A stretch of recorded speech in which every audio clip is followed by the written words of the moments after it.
All right, guys, who you think we got at number 2? I'm sorry to say it, some big blue Wrecking Crew fans, but I gotta say, at number 2, I have. All right, welcome back, Giants fans, to Big Blue Wrecking Crew podcast. This is our weekly New York Giants Power Rankings installment. And first up, we got the head coaches. Let's get right into it. The New York Giants are a proud historic franchise, one of 8 original teams in the NFL. They're rich with history. And in 97 years of being considered a franchise, the Giants have had only 22 head coaches named. And on this episode, we are going to rank the worst to the best Giants head coaches. A caveat to this list, though, only coaches with more than 16 games will be ranked. We need a good sample size. And even though Brian Daboll won Coach of the Year, he will not be on this list because his resume is still not done. So that being said, Bob Flowell, Doc Alexander, Benny Friedman, Steve Spagnuolo, and unfortunately Brian Daboll are not on this list. So that leaves us with 17 coaches, and coming in at number 17 as the worst head coach in Giants history is Pat Shurmur. Pat Shurmur holds the worst losing percentage in Giants history. He was a complete failure with the Cleveland Browns as their head coach, and the same results happened when he came with the Giants. He got his shot because of his miracle play with the Vikings and Case Keenum, but he was a good OC and a bad head coach. At number 16, we got Bill Arsbarger. Even though he holds the record for the worst losing percentage in Giants history with 7 wins and 28 losses, he did have success as a head coach in college at LSU. So in my opinion, even though it's college, he did have some success as a head coach, even if it wasn't with the Giants. At number 15, the 21st Giants head coach, Joe Judge. Judge was the coach between 2020 and 2021 and had a great opening press conference, but was awful as a head coach. Judge will forever be remembered for the quarterback sneak on 3rd and 9. He did receive a bad break with all the injuries in 2021 and had to deal with COVID in 2020, but he was still god-awful. Next 3, we have a run of coaches in the late 60s and early 80s. At 14, 13, 12, the Giants was a laughingstock during this nearly 20-year span, and Alex Webster, John McVay, and Ray Perkins had a combined record of 56 and 97. This Giants period was full of losing and despair, and only reason it's not worse is because we already covered the coach at number 16. These years for Giants fans were forgettable. At number 11, we have Ben McAdoo. Ben was supposed to be the coach that turned Eli around and was Tom Coughlin's successor, but he was anything but. After a good first season that led to a playoff spot in 2016 at 11-5, the following year, everything fell apart like wet bread. He will forever be remembered as the guy who benched Eli for Geno Smith. At number 10, we have Ray Handley. I don't remember much about him or his history, but he won 14 games and lost 18 between 91 and 92. His ultimate demise was how he handled the quarterback situation between Hostetler and Sims. Between 1993 and 96, the Giants were coached by Dan Reeves, and he comes in at number 9.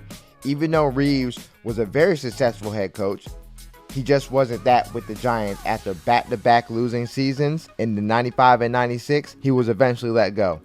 Most of his head coaching success came with the Broncos before he came to the Giants. At number 8, you have Ali Sherman.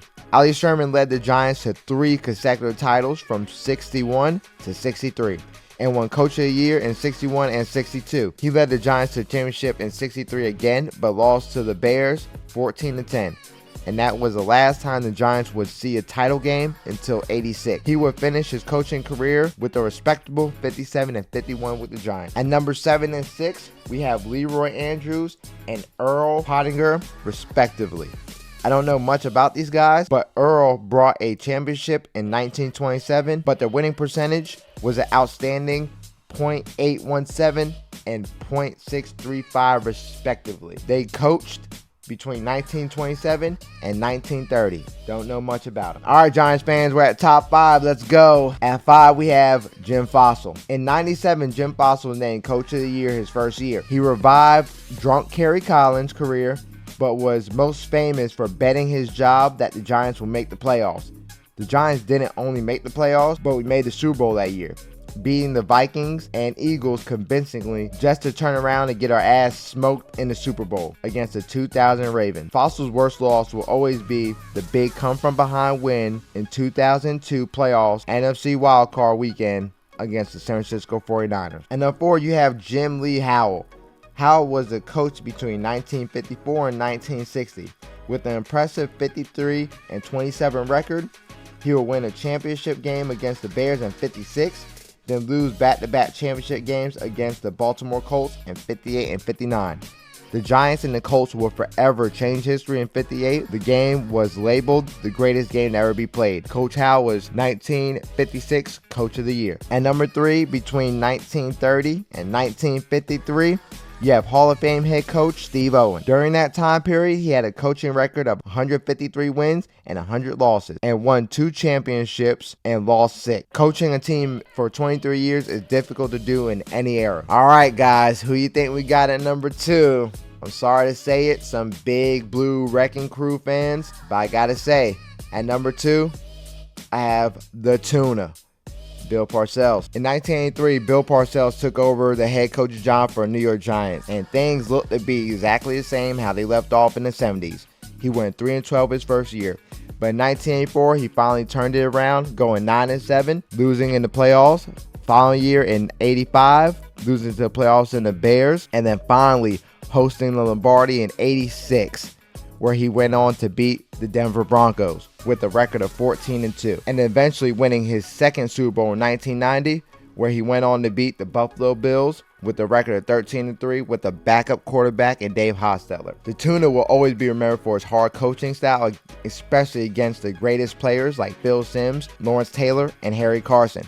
He held no punches back. The Tuna will always be loved because how he turned this franchise around from the 60s and the 70s. Giants were just a bad team during those times. And he got the Giants exactly where they needed to be to host 2 Lombardis within 4 years. He's a Giants legend and will forever be that.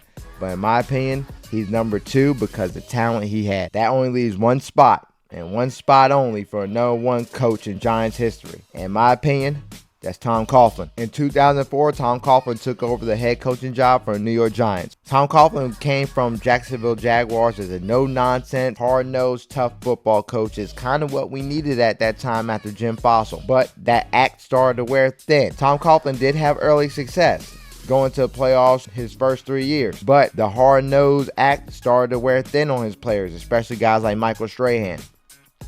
So he decided to turn it around, show more personality, and in 2007, that will eventually lead the Giants to being an undefeated Patriots team and win the Super Bowl. To me, Tom Coughlin got the best results out of a pretty subpar roster. You have 2 Hall of Famers within Tom Coughlin's tenure, Michael Strahan and Eli Manning.